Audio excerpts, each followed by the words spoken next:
Hello Gourd friends, and welcome back to my studio. I hope you're all doing well.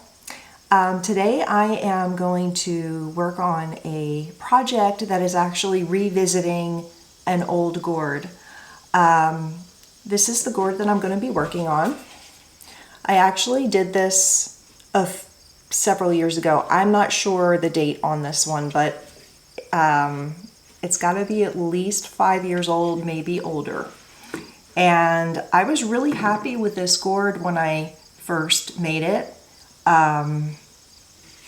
It has a picture on the front and back. I'm not going to show you the back just yet because I already started working on it, but here are the sides that are carved. So this is one of my early ventures into carving. And I got a lot of positive remarks on this gourd when I displayed it for sale, but no sales. And year after year I brought it out, and as the rest of my work progressed, this poor little guy started to look more lackluster. So this year I decided I'm not going to display this gourd, I am going to revitalize it. So that is what I'm going to show you today, is my process of revitalizing this gourd. Like I said, I already did a little bit on the back, so I will reveal that later when I'm done with the whole thing. But what I intend to do with this side is deepening some of the pyrography, which actually I've had to sand it. That was my first step, was to sand all the finishing off. And that way I'm not burning through any varnish. And so my first step is I'm going to be deepening some of the pyrography, because some of that was also removed when I sand the varnish off. And then I'm going to be adding some color, and I'm also going to be adding some color to the carved areas. I'm going to refinish the inside, and I'm also probably going to put some sort of a rim on top. So I am giving this gourd new life. I'll probably also recolor the bottom as well, because when I sanded that, it looked kind of punky. So yeah, that's what I'm going to do. And if you have any gourds that you have worked on and you've been trying to sell it and it just hasn't moved, and maybe over time you just keep looking at it and go, you know, this gourd looks kind of sad next to my new work. Maybe that's something you just want to try. I mean, it's not, you're not going to lose anything by at least, you know, you're not going to lose anything by giving it a little extra time. Because as it sits there, it's just going to look more and more not up to par with the rest of your work, because the rest of your work is progressing and advancing, and people are going to notice that. So yeah, stick around and take a look at what I'm doing here and let me know what you think. All right, let's get going. So I went through my file folder of photos and I found the original photo that I used as reference. And so I had printed this out on my black and white printer, which helps with if you're struggling to find the values for your pyrography. It is helpful to print it out in black and white or a grayscale. And I just adjusted a little bit of the drawing on here. And yeah, I think I'm just going to get started darkening in some of this with the burning, and a design decision that I think I'm going to do is also outline the heron. There was a time that I was completely against outlining anything at all. I wanted everything to look natural and photographic almost, but I think there's times for outline and times to not outline, and it really all depends on the kind of look that you're going for in your piece. So I am open to outlining now. I've been influenced lately by some Art Nouveau artwork where a lot of those, even though it looks natural, it's also very designy and there's outlines. So for this piece, the reason why I'm choosing to I want to outline this is I want to bring this element of the heron forward as a design element. And in bringing that forward, I'm also going to be pushing this back, both in value and in color. So what I'm planning on doing is bringing this out with a higher contrast with my burning, and then adding color, and then pushing this back in contrast and have it be a little bit more gray and muted in color. So that's what I have going on in my head, and yeah, I'm just going to get started here and you can watch while I work. I'm using a spear tip pen. Yeah, I just thought that a hard edge here would just make this stand out a little better. Now I have to be real careful right here as it's sinking in because this is an area that was carved. So it's soft, or the gourd itself is soft.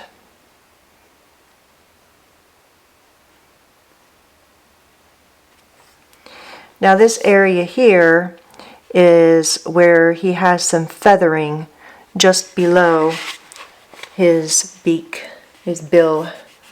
So I'm not going to outline it like I would outline the beak. I'm just gonna still bring in those little feathers. So here I'm using kind of the side of the pen to just burn into those feathers. So I think already this already comes forward a little bit, and I like the way this looks here. So I'm just going to continue doing the same thing all the way around the heron, and where there's areas of feather detailing, I'll be bringing that out too. Okay, so now what I'm going to do is switch over to a spear shader, and I'll show you what that looks like here. This is the spear shader. See, it's just like the spear tip, but it has a bend, so it just makes it ergonomic. Okay, so I'm just going to go in with the shader now and start darkening in some of these areas. The darkest darks is where I'm going in first. And although I sanded the varnish off this, it still doesn't quite feel like I got all of it off. There's definitely a difference in how this gourd is burning. I'm also keeping in mind that I will be going over this in colored pencil, possibly some acrylic paint as well. So I'm not going to get overly detailed with my burning. I really want to get the major contrast, but I don't want to cover up any of the light that I want to retain, because even if you go over it in colored pencil in an area that you burn, it's just not going to show up as well. I'm going to start working on the plumage on his head.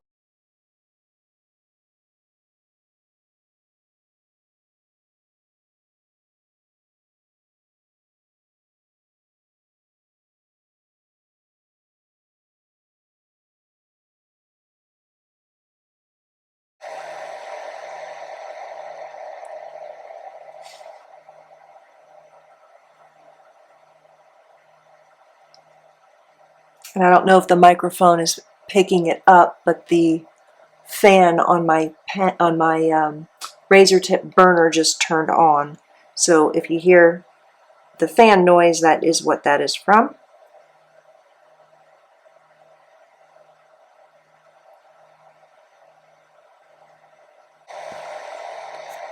So I'm turning the temperature down just a little bit, and I'd like to get some of the medium tone values in this part of his head.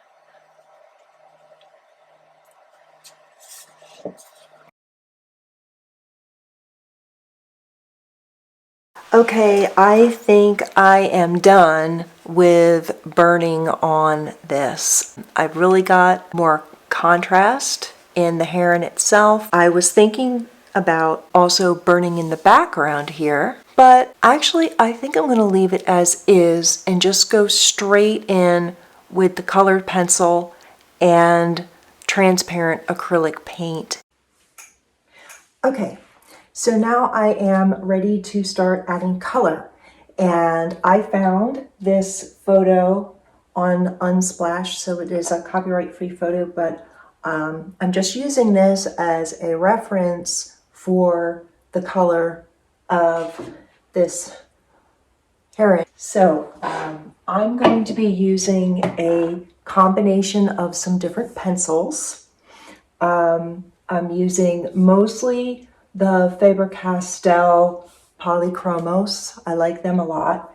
The other pencils that you'll see me using, and I just keep layering all of these pencils. They all play well together. The Faber-Castell, and this one, it's Spearer Farben. That's another, it's an oil-based pencil. Did I say the other one's wax-based? Faber-Castell and the Spearer Farben are both oil-based pencils. Now, the other one that I just got and have been using is the Derwent, a set of the Derwent drawing pencils, and they're very nice. They're very soft, and this is a wax-based pencil. So this one I'll usually use on the final layers because they are so soft and just they layer really, really nicely over top of the oil pencils.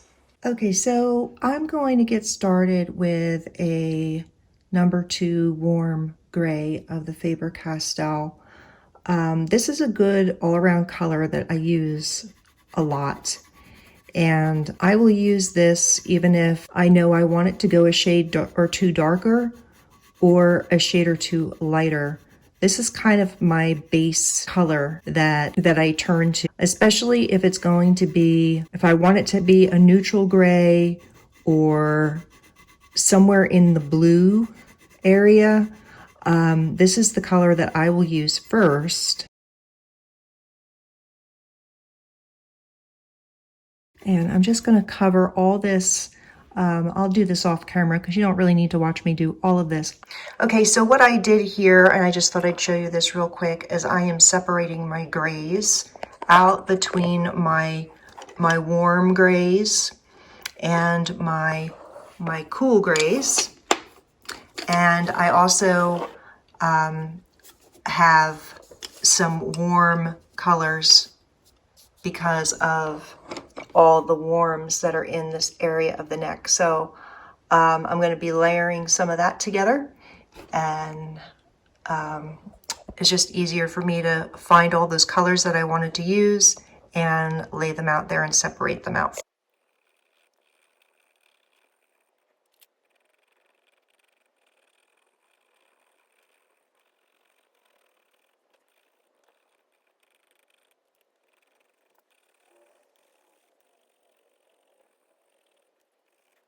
Okay, so now I'm going to work on this spot here. It's a yellow area, and this is where I said layering the yellow over top of a lighter gray makes the yellow show up better. And I'll show you what I mean in this area here where there's not any burning. And I'll just use the yellow on its own. And you can see, comparing this with that this here is a bit more vibrant than this one.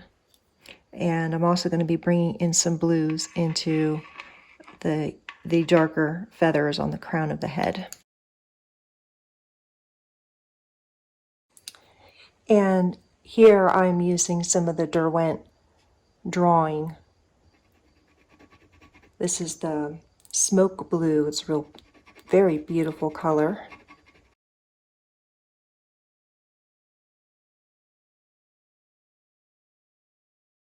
All right, so now I'm going to begin working in this background area, and down here the stream and the area in the sky. And I have an inspiration picture here that I found on Pinterest, and I'm just using this as inspiration on because I want kind of a golden glow and a reflection of in the water with a golden glow in the sky.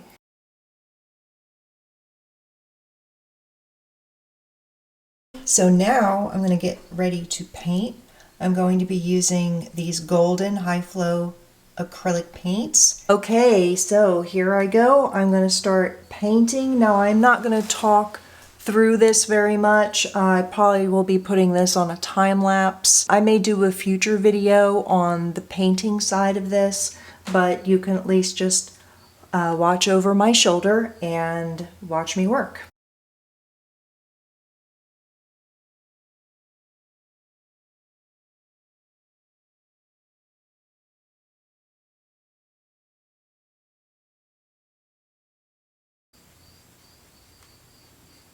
I don't want you to get painty paws. Now on to the next section to work on, and that is painting the carved trout panels. I completed this side off camera, and will work on painting this side next. The first step that I wanted to do is to add a base layer of silver leaf on the trout before painting. I wanted the fish to catch the light, just like it would in nature. Then I used the transparent acrylics to paint the background water and the rocks.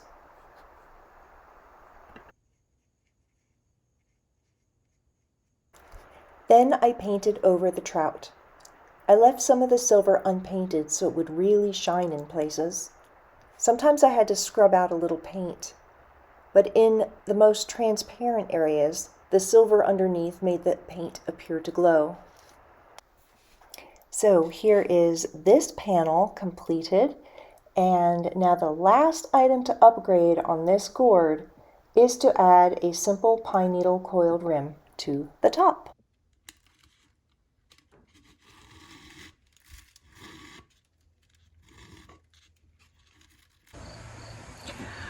Okay guys, so here we are. I am ready for the big reveal, and I am so pleased with how this turned out. I was ready to throw this gourd into the trash, and this actually took about 2 weeks to finish, and because I was also filming at the same time, so that makes everything go a little bit longer. But yeah, you ready to see it? Here we go. So here it is. Here's the front and the sides.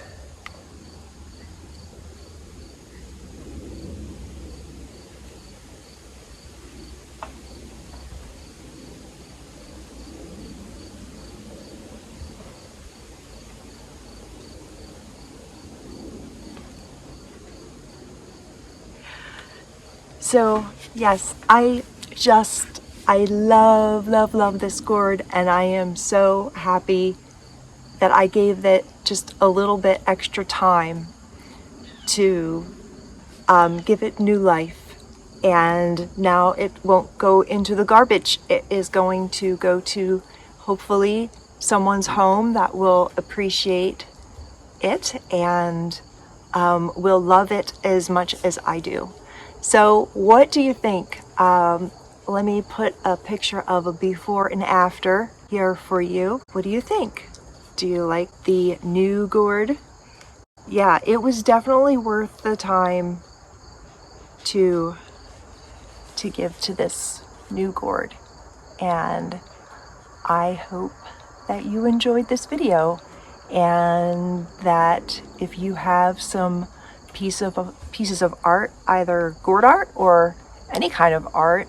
Don't, even if it's old, it's been staying around for a long time, don't dismiss it. Pull it back out. Do some more work on it. You know, maybe it just needed some sitting time, some breathing time, and you can give it new life. So, thank you for watching. If you enjoyed this video, please give it a like, and I will see you in the next video. Oh, also, I will leave some links below for my website. If you're interested in checking that out, you can sign up for my newsletter, and also some other links to some other videos you might be interested in. And also, I have some online classes on gourd pyrography, so if you are interested in that too, all those links will be in the description. So thanks again for watching, and I will see you next time. Happy gourding. Are you comfy? You're a good boy.